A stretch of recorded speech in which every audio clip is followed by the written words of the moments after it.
दोस्तों, आज है 22 फरवरी और मिडिल ईस्ट से इस वक्त की बड़ी और अहम खबरें निकलकर सामने आ रही हैं। हालात तेजी से बदल रहे हैं और बयानबाजी अब सीधे टकराव की तरफ इशारा कर रही है। सबसे पहले बात करते हैं हिजबुल्लाह की। इजराइल की तरफ से बड़ा दावा किया गया है कि हिजबुल्लाह इस वक्त पूरी तरह वॉर प्रिपरेशन मोड में है। इजराइल का कहना है कि हिजबुल्लाह के पास भारी मात्रा में रॉकेट पहुंच चुके हैं और उनकी तैयारी किसी सामान्य संगठन की नहीं बल्कि एक रेगुलर मिलिट्री की तरह है। इजराइल ने साफ शब्दों में कहा है कि अगर ईरान के ऊपर हमला होता है तो हिजबुल्लाह इस जंग में पूरी तरह एक्टिव पार्ट लेगा। यानी मामला सिर्फ 2 देशों तक सीमित नहीं रहेगा बल्कि पूरा रीजन इसमें शामिल हो सकता है। अब दूसरी बड़ी खबर इराक से आ रही है। इराक के ग्रैंड आयतुल्लाह सिस्तानी की तरफ से बेहद कड़ा बयान दिया गया है। उन्होंने कहा है कि अगर अमेरिका ने ईरान पर हमला किया तो वो जिहाद का ऐलान कर सकते हैं। उनका कहना है कि ईरान पर न्यूक्लियर हथियार बनाने का आरोप लगाया जा रहा है, जबकि ईरान पहले ही इस बात से इनकार कर चुका है। सिस्तानी ने कहा कि अगर बिना सबूत के हमला होता है तो ये पूरी तरह अन्याय होगा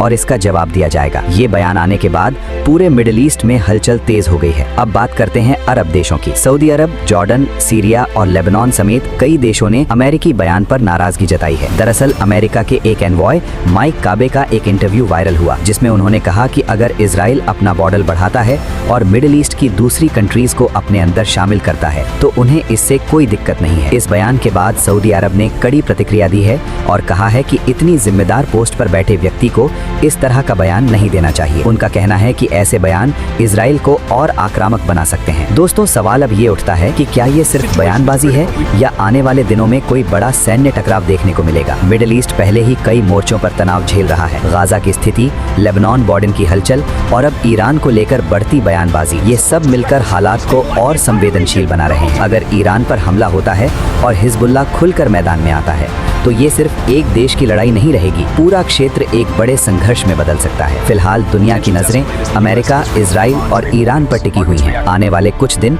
बेहद अहम हो सकते हैं। दोस्तों, हालात जिस दिशा में जा रहे हैं वो चिंता बढ़ाने वाले हैं, लेकिन अभी भी कूटनीतिक रास्ते खुले हैं। देखना ये होगा कि क्या बातचीत का रास्ता चुना जाता है या फिर हथियारों की आवाज गूंजेगी। ऐसी ही बड़ी और जरूरी खबरों के लिए जुड़े रहिए। मैं आपके लिए हर अपडेट लेकर आता रहूंगा। अपना ख्याल रखिए और मुझे भी अपनी दुआओं में याद रखिए।